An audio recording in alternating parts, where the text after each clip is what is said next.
Hi, it's Sunday and it is time for my mental health vlog. Full disclosure, I am a little inebriated this evening. um, Name change this week. That got taken care of. I took Monday off from work. I went to the DMV. I went to the courthouse. I went into the Social Security office. That was hell. And I went to the bank. And I got all of that done between like 9 and 2:30. So, I mean, that's a lot to do in that amount of time, especially dealing with any kind of government agencies because nothing moves quickly. I actually made the appointment for the DMV because on their website it's very clear you can do that. I was completely unaware that I had the ability to make an appointment at the Social Security office. So when I did show up there, and of course that was like my third stop, the guy's like, "Do you have an appointment?" And I'm like, "I do not." And he said, "It's going to be like a 2+ hour wait. So you should probably go home and reschedule online for a later time." And I'm like, "I took the day off. I'm here. Take my chances. Let's go." It ended up being like an hour and 15, an hour and 20. Wasn't that bad. But they're packed in at the Social Security office. Like, those little chairs are not built for people like me, and they're not built for a lot of larger people. And this is America, and there's a lot of larger people. So, what's that line from a Weird Al Yankovic song? Another one rides the bus, which is a parody on Another One Bites the Dust. They're already packed in like sardines, and now they're going to shove in more. Bum, bum, bum. That was my mind when I was sitting in the Social Security office. I kept seeing people coming in, and like the seats were so full, and there was just so many people on a Monday afternoon. I'm like, what the hell? It was the first of the month, so I wonder maybe at that, or the end of the month. I was wondering maybe if that had something to do with it. I have no idea, or if it's always just that insane, which is possible. So, my ex dropped my son off with us on Monday because he was going to stay with us from Halloween until the weekend because my ex had to travel for work. So we had my son on Monday night, and came. It was just a normal night. We had dinner, whatnot. Tuesday was Halloween, and got up. Sent him to school. I love taking him to school. I hate getting up early, but I do. I love taking him to school because we have that little, like, if we have time, we have that little like breakfast sandwich or breakfast ordering at McDonald's. We do, and it's cute. I'm not sure where I was going with that, but he came home and he was like, "I don't think I'm going to go trick-or-treating tonight."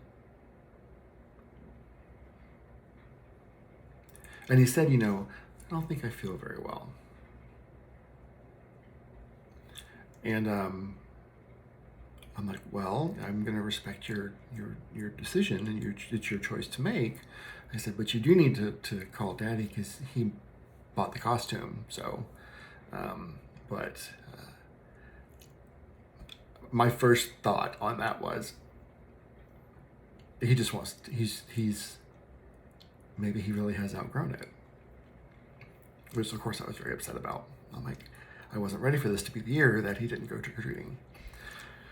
And I held it in like really, really well throughout the night, handing out candy, all that kind of stuff. And when we were in bed, my fiance showed me a meme on his phone, and it was referencing someone growing up.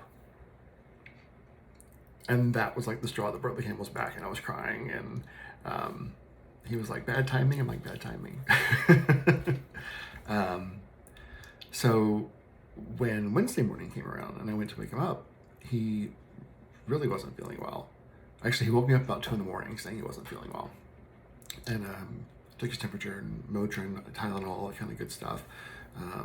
Later in the morning, I checked on him. He still had a fever, so didn't go to school on Wednesday, and didn't go to school on Thursday, and didn't go to school on Friday. So, where in the back of my mind, I'm thinking, what a coincidence that he didn't want to go trick-or-treating. Maybe he really did want to go trick-or-treating, but there's more. It's a good thing my friend female name, is online because she didn't go trick-or-treating either. So at least we have each other to keep each other company.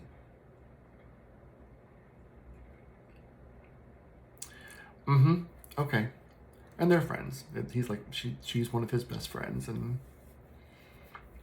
I'm just going to leave it as that until I'm told there's anything more, because honestly, it's none of my business. I have vested interest, but that's not my business. And she ended up going to school, so she felt fine. So I was like, well, maybe he got sick from her, and I don't know what it was. So I still don't know if he's outgrown Halloween or if he just really wasn't feeling that well. Because I saw some older kids, especially when we got to the full-size candy bars in the bottom of the bucket. I saw some older kids, trick-or-treating, and I'm like, my son's not too old. But then I'm like, how old was I when I stopped trick-or-treating? And I remember a couple of years trick-or-treating, I kind of went by myself. And that's not really fun when you're 10, 11, 12, trick-or-treating by yourself. So I get it. Maybe that's kind of the feeling. He didn't want to go trick-or-treating by himself, although I offered to go. I offered to stay on the street. I offered to wear a costume, not the one I wore at the party last weekend. And I offered to go, whatever. I was trying to, any solution I could give him to make him feel as comfortable as possible. Do you want to go to the mall? Anything. Nope, he just didn't trick-or-treat this year. But that really was, whatever the reason, that was really hard on me with this being the first year. And I was like, I'm not ready. The point is, you're never fucking ready. I'm always surprised that I'm not ready, and yet I know that I'm never going to be ready. Because shit just comes at you so quickly, and they go from babies to preteens in a blink of an eye. He's gonna be 11 next weekend. I remember changing him in the hospital. Wow, my God, it goes by so quickly. And preteens are dicks. They're so cute when they're babies, but oh man, preteens are dicks. And I only know it. I know it only gets worse. Very productive week this week around the house. My fiance is working on and doing an amazing job on replacing the banister for the stairs that has been very, very loose and very poorly constructed Kel Surprise. We have painted a lot. With the exception of my office, and his office upstairs is done. We have the dining room. We have to sand down some spackle. We patched some cracks. We got some rooms prepped for painting downstairs. So we're really making progress on that. The kitchen, I finished last night, and we were able to. That has allowed us to start putting pictures and stuff up on the walls. So I did like the family picture wall, and I posted a picture on Facebook. The family picture wall is done, just indicating like I'm done with it for now. And everyone's like, oh, it's never done. It's never done. And they're right. I mean, there's people come and go, and you take some down and replace them with others, or you just extend the wall around the corner. But family's always changing, because there's your given family, and then there's your family. So, and just because they're family doesn't mean they go on the wall either.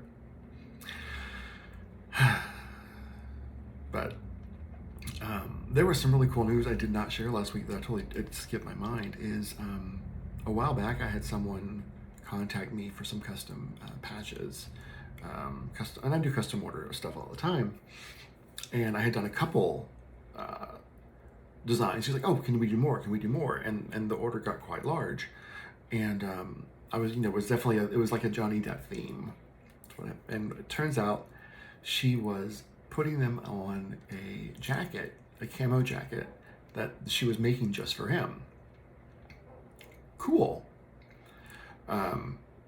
Well, months and months go by, and she sends me the pictures of of Johnny Depp wearing the jacket with my patches. So there's like 20 or so of my patches that are on Johnny Depp's jacket, and it was like multiple days he had worn it. So it wasn't just like he put it on for a photo op and then he evidently really likes it. So that's kind of fucking cool.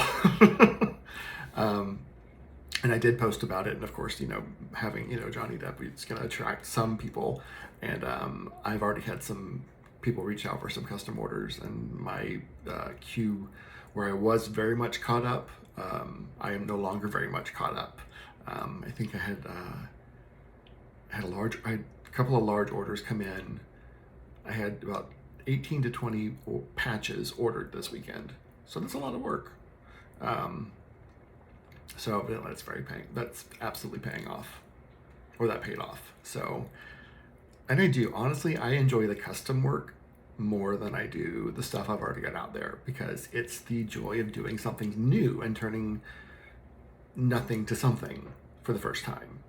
And that's very gratifying to do when it's something I've done 100 times already. I mean, I want to make sure it's good quality and all that kind of stuff, but it's just, yep, this thread, okay, then this thread, and then yep, this one, not the joy of, okay, which one of these is going to give the best color that I want, the best results. That's always fun. I do have one customer, no matter what I do, the first time it's stitched out, he doesn't like it. And I will ask like every single question. Is this color thread okay? Is this color thread okay? Is this color thread okay? Great. Nope, don't like it. Shit. And they're never like small patches, they're always big ones.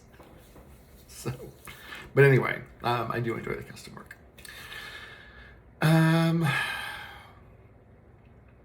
The weekend itself was just us doing stuff around the house, honestly. We have some friends coming over for dinner this evening to hang out. And yeah, that's about it. Oh, we did get some curtains hung up in the bedroom today too. So yay, curtains. I think that's it. I hope you are all doing great. I hope you all had a wonderful Halloween. I can't believe it's already the freaking first week of November. Never really been a big fan of Thanksgiving. I don't really know why. I love food. Maybe I'm just not a huge turkey fan. I don't know. Holiday feasts always come with so much pressure and expectations and obligations. Meh. I don't know. Something to ponder. Check on your friends. Make sure they're doing okay. Check on your loved ones. Make sure they're doing okay. I talked to my mom this week. I haven't talked to my sister this week. Mom's doing okay. Angela is out and about on Facebook, so shit, I said her name. Sorry. My sister is out and about on Facebook, so I know she's feeling well and she's mobile and she's busy again and she's happy to be busy again. And I know her assistant just had a baby too, so that was really cool. And check on yourself. I did a little bit of self-reflecting this week, and there's some things I want to start working on. One of them being getting back into the step work for my program. So I've been very focused on that. I've had it pulled up on my home computer. Like I'm ready to start working on that. I'm ready to start moving.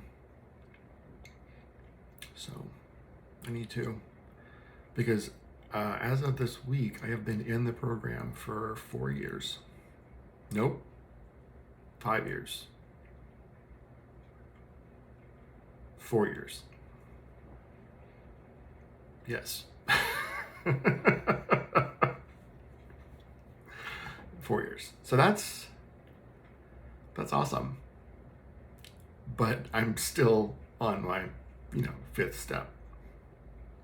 So I need to make sure I'm focusing on things that are important, because where I've gotten very comfortable in my sobriety, and especially with the relationship that my fiance and I have, I can never forget that the addict is always there. And when you become complacent and you become comfortable and you stop doing the work, that's when they pop out. And that's where you hear things or you feel things and you're like, why am I having these thoughts? I shouldn't be doing, this is not whatever, or so I gotta stay focused on it. I gotta move through it, because once I get done with it, then I get to start over again and figure out all I've learned, which has made it challenging to do the first round through the 12 steps, because it's so much about who I used to be and not about who I am now. Because fuck, they are two very different people. And I'm so thankful for that. All right, this color is a little bit darker than I wanted it to be. Hopefully it washes out. I'm a bright, vibrant person. So yeah, that's me checking in on myself. All right, I love you guys. See you next week. Bye.